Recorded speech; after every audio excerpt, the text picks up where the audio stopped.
Yeah. Yeah. So thank you very much. I'm going to skip all of the thank you.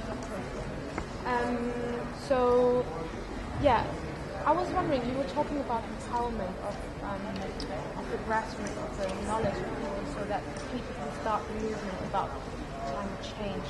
But especially when it comes to Tibet, what do you think we can do? Because the political pressure that there is in Tibet, so that the government wouldn't really allow that kind of empowerment because it would coincide with the political unrest and that kind of thing. So what do you think we could do to empower these people when there's this political pressure between? I think it is very, very important to see Tibet not merely in terms of the geography of Tibet, but in terms of the philosophy, the ethics, the other worldview that Tibet brings to the world. And when we think in terms of empowerment, we should think in terms of empowerment anywhere, whether it be Ladakh, whether it be Bhutan, whether it be inside. And for me, the dream of a free Tibet is the dream of Tibetan thought, which is the ancient Indian thought. As His Holiness always say, I am protecting the Nalanda heritage. We have protected it in Tibet, and the rest of the world and India should now receive it. To free Tibet is to free the power of that philosophy. And can I ask you one last question? And with regard what you're asking, I just so that the viewers can see it. And that would be, you're talking about the climate change issue in India, in Ladakh, with the drying out of the land and the heavy rainfalls.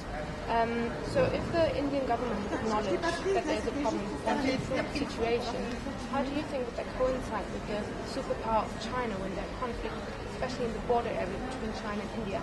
How would that not prevent India from actually taking the step and holding their ground on climate change? The first thing is that the more it becomes clear that climate change can only be solved by another way of living and another way of thinking.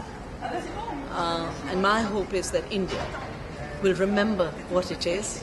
That is the India of the Buddha, that is the India of Gandhi, it's the India of the Dalai Lama. It is not the India of Walmart, and it's not an India of Monsanto. That India will have more courage. And it did show that courage when the Chinese tried to prevent His Holiness from going to Arunachal.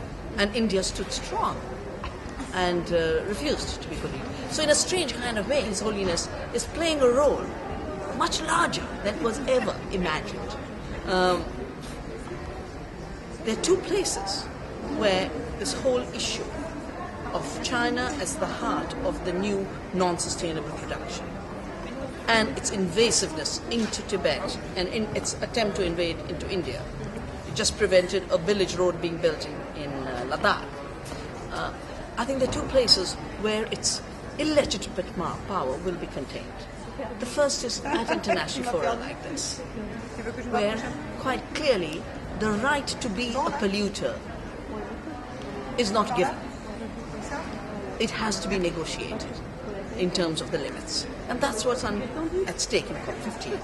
And it's not the case that we have to dismantle the old treaty to get reduction of pollution in countries like China. But the second more important issue is China's violent invasive power can only be contained by another stronger model. That's the power of compassion. That's the power of non-violence. That's the power of Buddha. That's the power of Gandhi. That's the power of the Dalai Lama. And I just feel around the world that is the power that is growing. Ordinary people on the street are not being inspired by capitalist communism. Ordinary people on the street are being inspired by that. Thank you so much.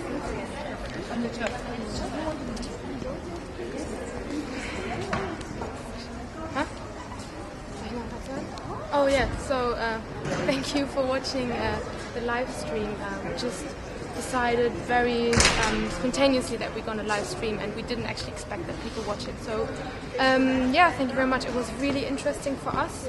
We had the environmental desk of the Exile government at the presentation and also asking questions, and Darden from Tibetan Women Association, Guchusum, and Sewang from Radio Free Asia, and us, of course. And yeah, we'll be trying today to get some more opinions from environmentalists like her to check the awareness about Tibetan climate change. And she was like a real expert, and we're really lucky that we just got her interview just now. So yeah, thank you very much for watching, and yeah, we'll just stay tuned in and watch us. Thank you.